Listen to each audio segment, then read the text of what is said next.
Welcome to Break Free from Binge Eating with me, Victoria. I'm so happy that you're here. If we haven't met yet, I just want you to know that I get you because I was you. I was stuck in the diet binge cycle and hating my body for over 20 years. I've overcome anorexia, bulimia, binge eating disorder, and I'm a domestic abuse survivor. Now that I'm free and happy from the inside out, I've dedicated my whole life to help other women feel the same. In this podcast, we're going to cover food and body freedom, self-love and personal development. And if you implement what you learn, you will be well on your way to healing your relationship with food and your body so that you can fall in love with yourself and your life. Ready? Let's go. Hi Queens, welcome to another episode of Break Free from Binge Eating with me, Victoria. I have been asked to talk about set point weight, so I have more than happily done an episode specifically for this. So the title of this is How to Find Your Set Point Weight.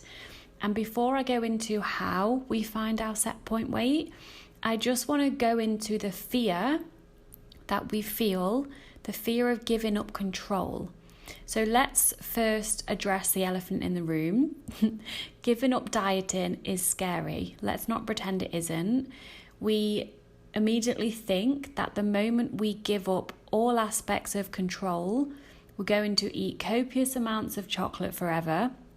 I use chocolate because that used to be my trigger food, but insert blank food, whatever your quote trigger foods are now. We think that we're going to eat copious amounts of whatever forever, get fatter and fatter, and either pop like, was it Bullery? What's that girl's name from Willy Wonka and the Chocolate Factory? Violet Beauregarde, something like that, where she pops because she eats something and then she pops, yeah. Either way, we either think we're going to do something like that or die alone, basically. It's that dramatic. That's what our unconscious is thinking when we even consider giving up dieting. And first and foremost, I want to just let you know that I get it. I really understand how you feel because I've been there. I mean, everyone is different. I would never understand exactly how you feel, but I sure as hell can deeply relate because I've been in the diet binge cycle for many, many years. We're so used to structure, control, routine, and wanting something or someone outside of ourselves to tell us what to do.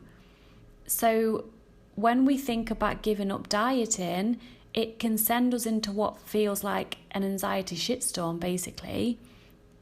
But the only way to build a relationship with your body, feel normal around food, and to find your body's natural set point weight is to do the work that I teach.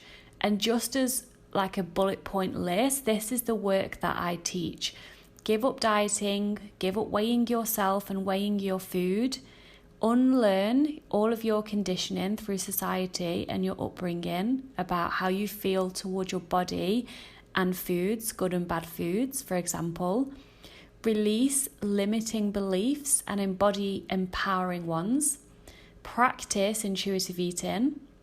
Explore new ways to comfort yourself alongside food. Expand your capacity to experience pleasure and abundance. Lots of body image work, lots of self-love work, and taking daily action as the free self-loving version of you. When you devote yourself fully to that journey, your body will naturally find its set point weight. So before I go into how to find your set point weight, I want to talk about what does set point weight even mean. So your body's natural set point weight, this is the weight or size of your body, the way it naturally wants to be. And by the way, when I use the word weight, I mean body size or body fat amounts, because those of you that have followed me for a while, we don't weigh ourselves, so it's not about specifically a weight, but this is the term This is what I'm talking about, is set point weight. So when I say that, it's not necessarily the weight of the scale, it's your body size or the body fat percent that you have. Okay, so where was I? Your natural set point weight is the weight or size your body naturally wants to be, not what you want your body to be. Okay, so it's worth reminding yourself that your body actually wants to be healthy and your body wants to feel good. So if you get out of your own way and start trusting your body, you will experience a sense of freedom, ease and grace as you and your body become a team. I like to see it as, imagine a tug of war rope. I'm sure most of you are familiar with tug of war. It's when you've got one team one side of the rope and one team the other side of the rope, and they're pulling, and whoever manages to pull the rope a certain distance wins. So I used to see myself, there was like two versions of me. One version of me that was pulling on one end of the rope was like, why can't you just be skinny and stay lean? And why can't I just have more willpower to stick to diets? And I want this and I need to look like this way. And then I had the other side of the rope with the other version of me pulling against that version of me, like, why don't you just trust me? You're not supposed to look like that. Everything would just be easy if you just let go of all the idealistic ways of looking. And basically, it was like a battle of my wills. That's what it felt like to me. So when I started this journey, a vision came to me, and I imagined like both of those versions of me on either end of the rope pulling. And then I imagined the higher version of me, the better version of me, whatever that means to you, dropping the ropes. Then the other version of me had nothing to pull against. And then they walked up to each other and just hugged each other and said, okay, let's work together, let's be friends. And then they held hands and skipped merrily into the distance and lived happily ever after at the end. But seriously, if you imagine that, just envision two versions of you pulling on a rope. One of you drops the rope and just goes and hugs the other one, and you become one and you become friends. That's what I teach. It's about becoming friends with your body and working as a team. And what happens is your set point weight naturally happens when you stop trying to control your weight. When you learn how to practice tuning into your body and following its guidance on what and how much to eat. And listen to this quote. I love this. I believe it was from me. You will start craving exercise and salad when you stop making them feel like punishment. I'm just going to say that again. You will start craving exercise and salad when you stop making them feel like punishment. Because FYI, your body is the wisest creation in the universe. It knows what it's doing, even though we've been taught since birth that we cannot trust our own appetite. So here's an analogy I want to share with you. Your body, your brain, has a built-in thermostat. So your brain has a built-in regulator that regulates how much body fat you have. It's helpful to see it as a thermostat in a room. So imagine a thermostat that's connected to the heating and the air conditioning system. So you've got this temperature set, let's say 20 degrees Celsius. When the room gets colder than the set temperature, the heater kicks in to take the temperature back up to the 20 degrees. When the room gets warmer, the aircon kicks in to bring it back down to 20 degrees. This is what the regulator does in your brain with the amount of body fat that you have. Your natural set point weight is entirely based on your genetics and your dieting history. I'm going to say that again because that's really key. Your natural set point weight is entirely based on your genetics and your dieting history. Your brain will do everything it can to keep your body fat at a certain level, whatever that is right for you. And what happens when you diet is, when you go on a diet and you're fighting against your own biology, even if you muster up enough willpower, and you can't see me because I'm not recording this podcast as a video today, I'm doing the word willpower in air quotes. If you muster up enough willpower to ignore your body's hunger signals for a long period of time, biology will always eventually win. Because it's not only just about the hunger either. When your body sends signals to the part of your brain that regulates your body fat and says to it, hey, we're losing fat cells over here, your brain will then respond to that information, and your brain will make biological changes. So it will change your hormones and the way your body works and send you signals so that you are driven to eat. And the more you ignore that drive to eat, the more your biology will drive you to eat high fat, high sugar foods. Is this helping you to make a little bit more sense of your behaviour now, the diet binge cycle behaviour that you're most likely in if you're listening to this? Because what actually happens is your leptin levels decrease, and leptin levels, these are hormones, and these are your satiety hormones, the feeling of feeling satisfied with how much you've eaten. And your ghrelin levels increase. These ghrelin levels are hunger hormones, so they increase. And because your biology only cares about your survival, it hasn't adapted to our modern way of living with an abundance of food available at our fingertips. It will overcompensate for the fat loss.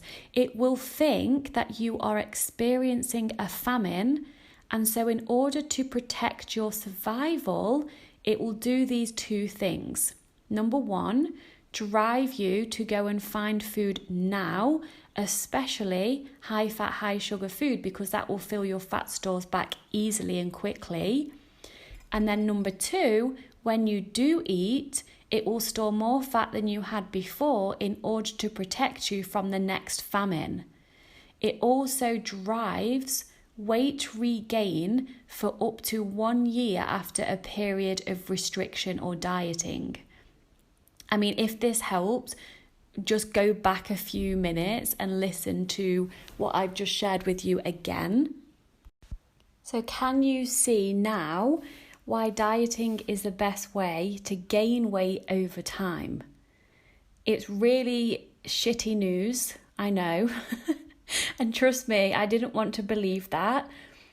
For many years, when I kind of started researching why can't I stick to a diet and why can I not have as much willpower as I used to have, blah, blah, blah.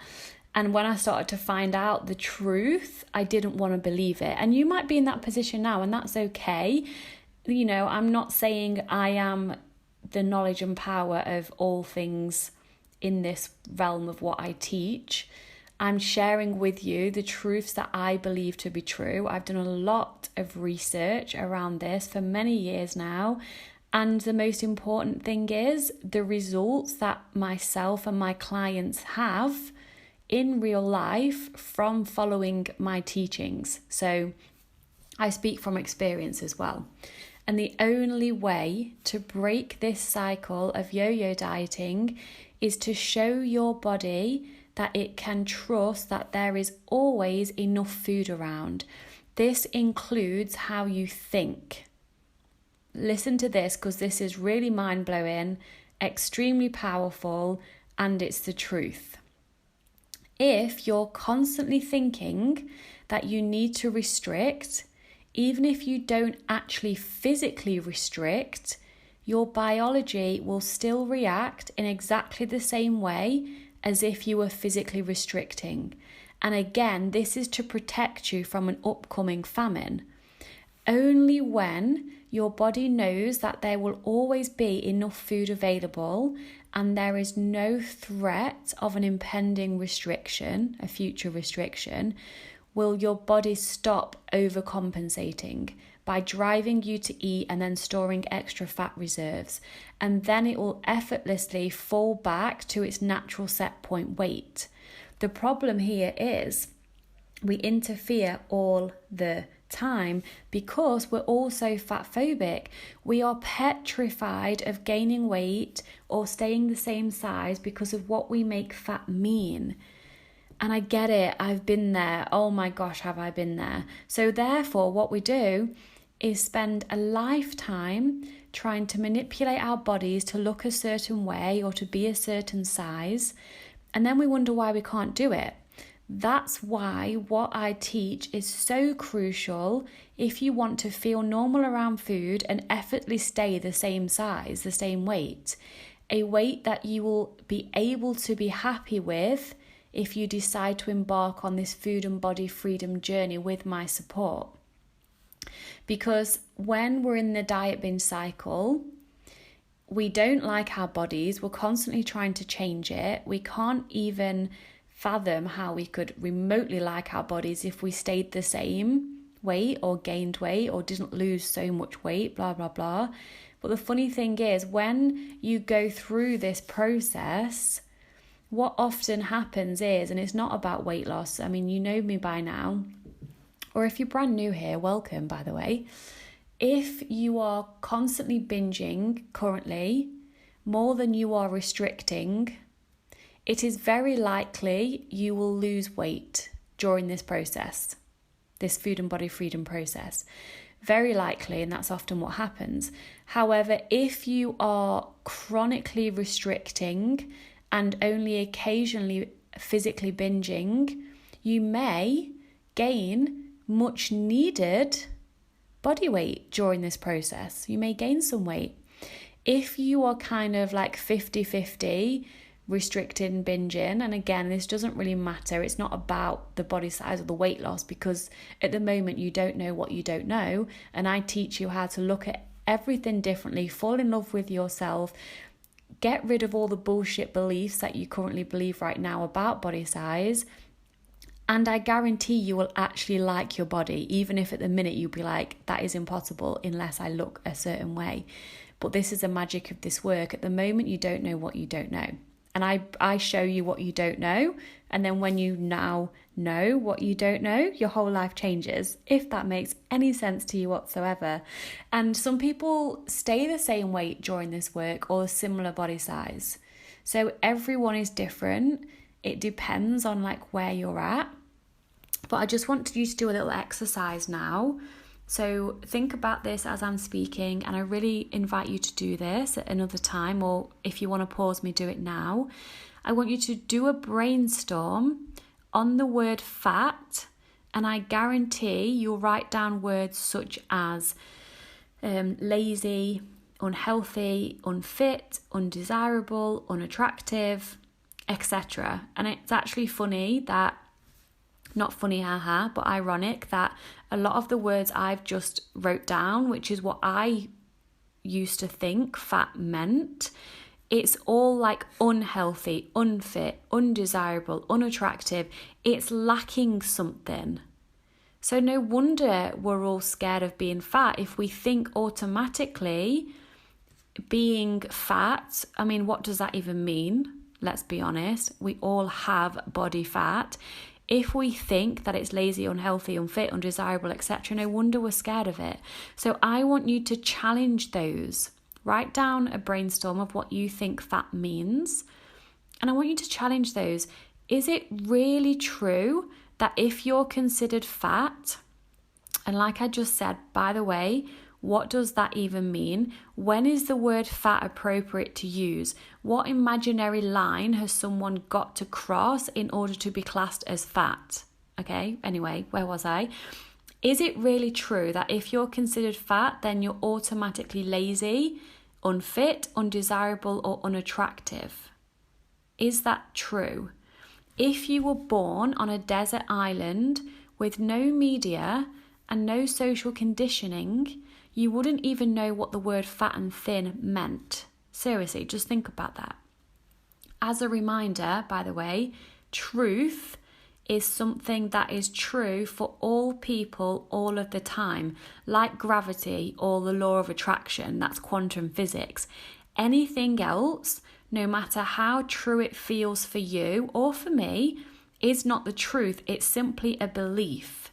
And if you look at the word belief and how it's spelt, the word belief has the word lie within it, And that's from my soul sister, cosmic co-pilot, Rebecca Kiger. She's amazing. We did an episode together.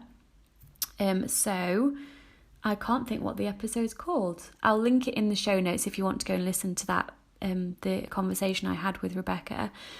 But the reason I'm sharing this with you is because you literally get to choose what you want to believe. If you choose to believe things that empower you to live your best life, full of freedom, liberation, and bursting with self-love, then why wouldn't you? Just think about that for a moment. Okay, so when you overeat, and again, I'm using the words overeat in quotes, because that's the language that you will most likely use often, but I don't think it's helpful language. Saying that you've overeaten, in quotes, indicates that there's, again, an imaginary line of some sort that isn't okay, that you've crossed that.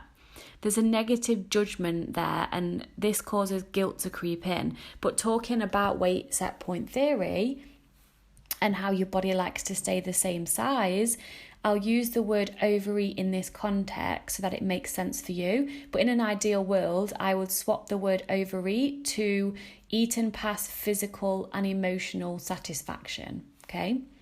So we know what happens when we're constantly flittering between dieting and binging, as I've just explained about the biological changes that your body sends and drives you to eat because of all the physical restriction or thinking about going on a diet. That's what happens.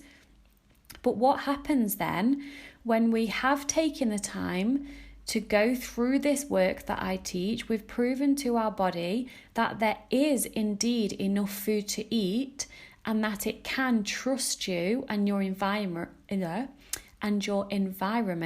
to be nourished, including no mental restriction. What happens when we're in that place and then we go and, quote, overeat, like Christmas, or just simply because you want to taste the food that you're eating and you're going to eat past fullness, but you want to do that because that is completely fine. You're allowed to do that. Well, what happens then is your body still wants to remain at its ideal set point weight. So it will do everything in its power to do so, such as increase your metabolism, send you signals to move your body more. Like maybe you're more fidgety, you want to walk more, you're just moving around in general more. It will decrease your hunger hormones and it will raise your satiety hormones. That's how these people who have never dieted before and eat what they want stay the same size most of their whole lives. Because if these people are at their set point weight, their body doesn't want them to get bigger or smaller. The same goes for you too. I always use my sister as an example. And again, I did an episode with my sister right back at the beginning when I started this podcast. And the title is Inside the Mind of a Normal Eater. And she's never had food problems. She's never had disordered eating. I have no idea how, because we were brought up the same way, but it just goes to show that everyone is so different. And she has stayed literally the same size her whole entire life. She's had 2 babies, so of course she didn't stay the same size when she was pregnant because she was growing a baby 2 times. But apart from the natural weight that you need to gain during pregnancy and the extra fat you have and all of the things, she just naturally went back down to the same size. And the same thing happened again when she was pregnant for the second time. She just naturally went back down to the same size as she's always been. That's because she's never dieted before.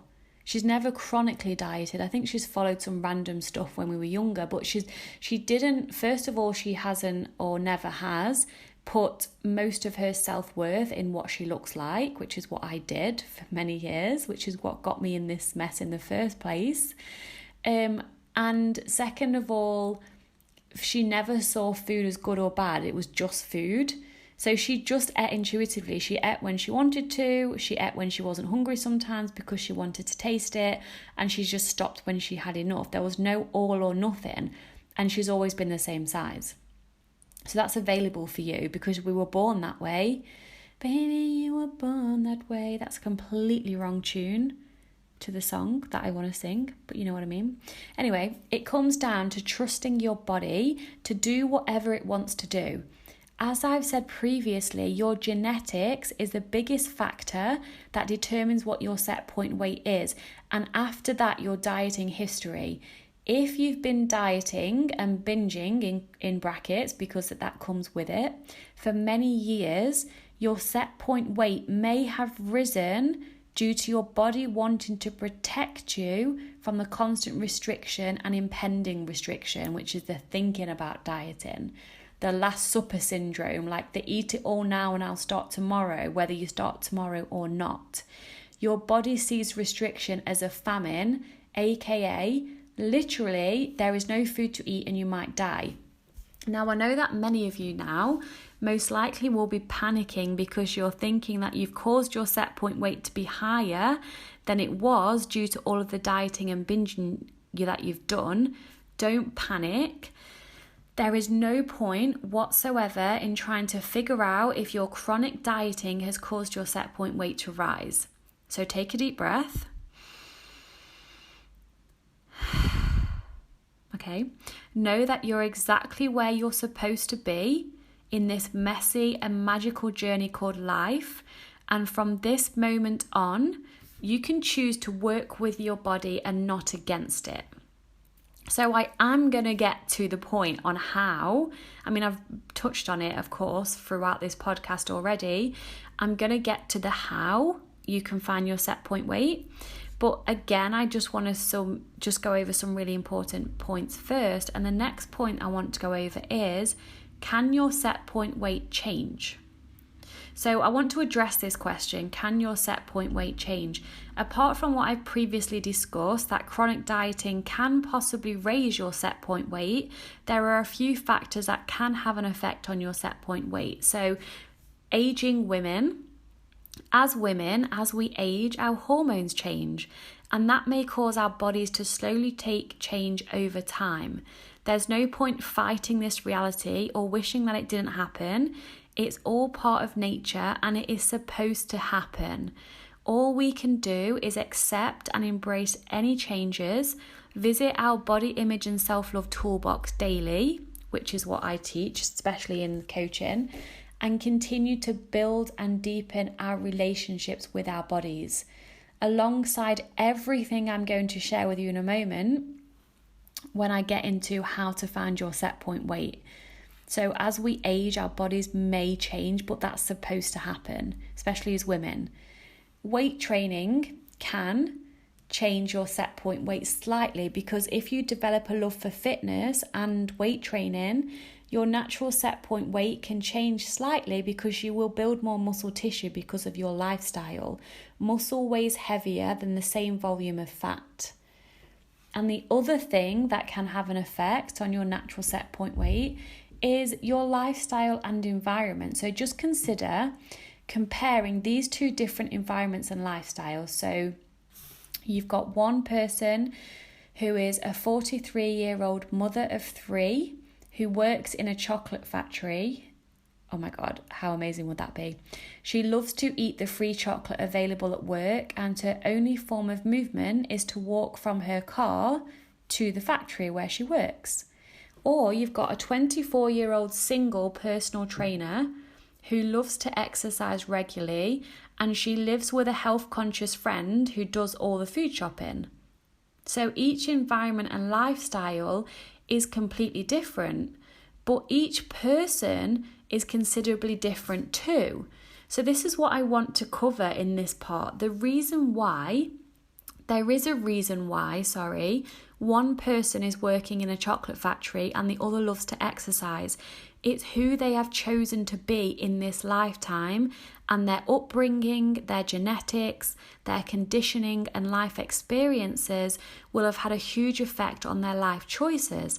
So that's why you should never compare yourself to anyone else, because you are you and they are them, and you're not supposed to be them, you're supposed to be you. Okay, so as you read the following or listen to the following, as I'm going to share with you now, how to find your set point weight, this applies to everyone in any environment and any lifestyle. Okay, so here we go. How to find your set point weight. Most of you might not have a bloody clue what your set point weight is, as you may have been dieting from such a young age. You have never allowed your body to naturally settle without restricting or binging. And that's okay, because if you're serious about finding food freedom, feeling normal around food, actually liking your body, effortlessly maintaining your weight and loving yourself, then you're going to find out what your set point weight is by doing the inner work to get there. It's worth reminding you that your body doesn't want to go up and down. It doesn't want to yo-yo up and down. It wants to stay within its set point range.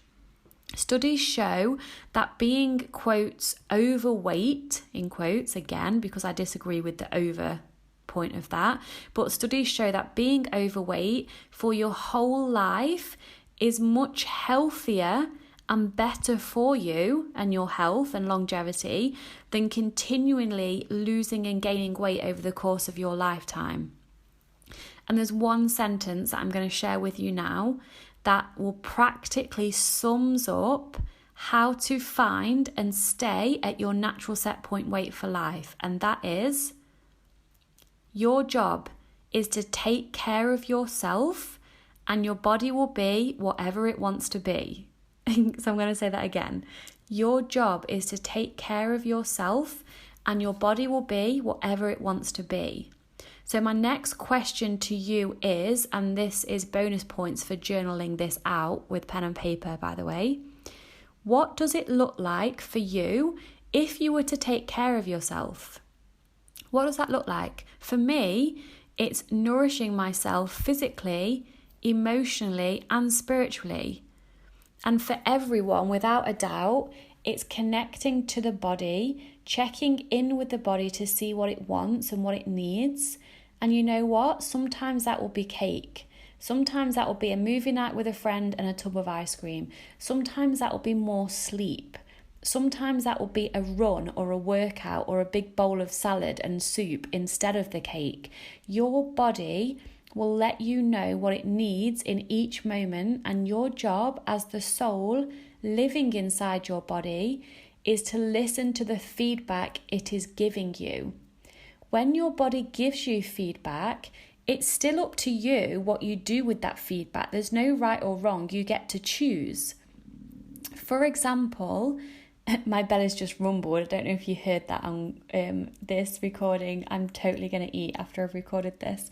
So funny that my body just spoke up just then as I'm talking about listening to your body. So for example, your body might be telling you, hey, I'm hungry, which is what mine has literally just done.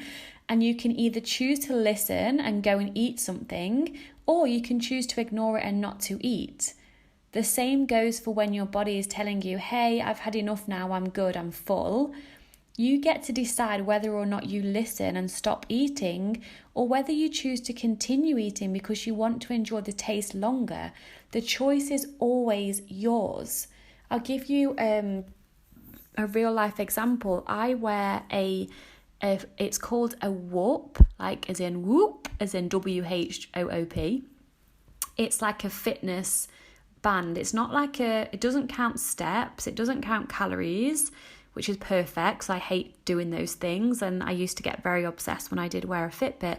And what this Whoop tracks is it tracks my sleep, my recovery, how hard I train, because fitness is such a huge part of my life and I love it. And it just records all my heart rate variation, resting heart rate, all of the things, and if I'm well recovered and how much sleep I need, etc.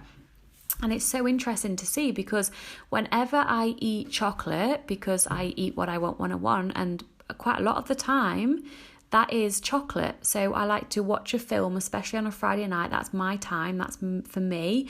And I like to have some chocolate and some ice cream or whatever it is I feel in the moment, and watch a movie. And it's so interesting to see that the next morning, my recovery is always in the red or the orange, which means either low recovery or middle recovery. Most of the time it's in green, and it's always in red or orange whenever I've eaten chocolate the night before, which is interesting because it raises my heart rate. Chocolate, of course, has caffeine in it.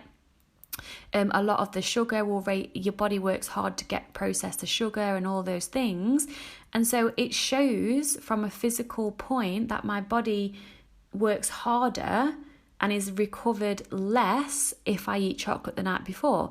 That doesn't mean I look at that and think, oh my gosh, I'm so bad and wrong for eating chocolate. No, I don't actually do anything different because I prefer to enjoy the chocolate than get a green recovery the next day. But what I'm sharing that for is because that's feedback. My body's giving me feedback in the form of data from this walk band that it tracks everything. And that's my choice, what I do with that feedback. I can say, for example, if on a Saturday I want to do a hard workout or I'm doing a fitness competition or whatever, and I just want to feel well recovered, I will not have chocolate on the Friday night as a choice from a completely non-diet perspective because of the workout I want to do or the energy I want to feel the next day. So when you can live this way yourself, which is making choices based on how you feel in the moment with no judgment, that's when you find and stay at your natural set point weight. That is when eating becomes easy breezy. When you trust your body and when your body trusts you that it's going to get enough consistent nourishment without any impending restrictions, it can relax and work optimally. Your metabolism will be fired up, your digestion will be working optimally. I don't think I can say that word properly. Optimally. Yeah. And when you get to this stage, you'll naturally be pulled toward nourishing yourself in ways that you once saw as diet behaviors, such as eating fruits and vegetables, wanting to move your body, not having any desire to eat past physical and emotional satisfaction. And that's when you look back with peace, gratitude, and self-acknowledgement and think, wow, I'm so glad that I took that scary leap and invested my time, energy, and possibly money, if you want help and support personally with this, into this journey to find and live in food and body freedom. So I want to end this episode how I started by recapping the only way to feel normal around food and to find your body's natural set point weight is to do the inner work, which is exactly this. Give up dieting, give up weighing yourself and your food. Unlearn your conditioning of diet culture and how women's bodies are supposed to look.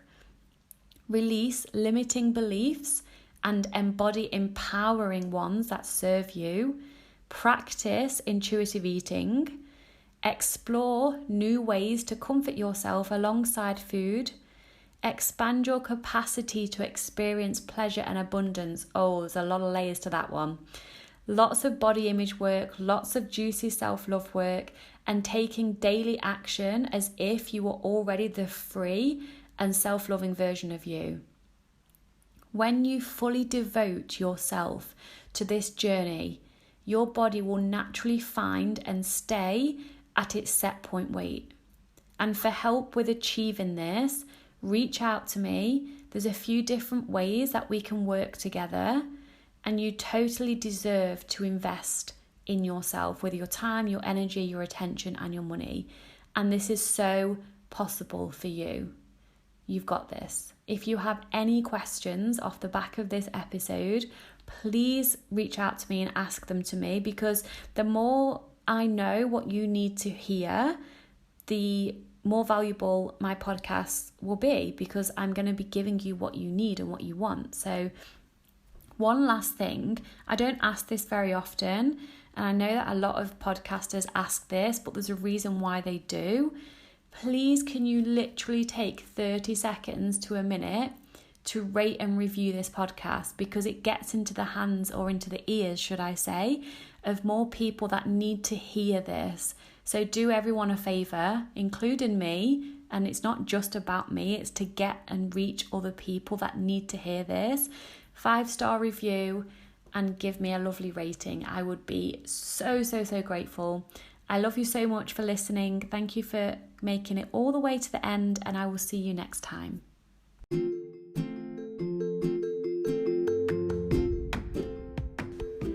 Thank you so much for listening. I appreciate you so much. I would love to ask you a little favor that will literally take you probably 1 minute. Can you do that for me?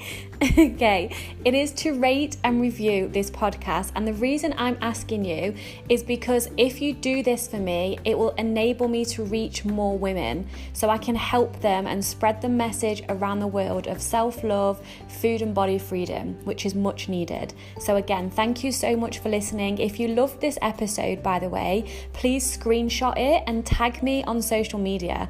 On Instagram at Victoria Kleinsman, and on Facebook it's Victoria Kleinsman. Okay, have an amazing day. Sending you lots of love.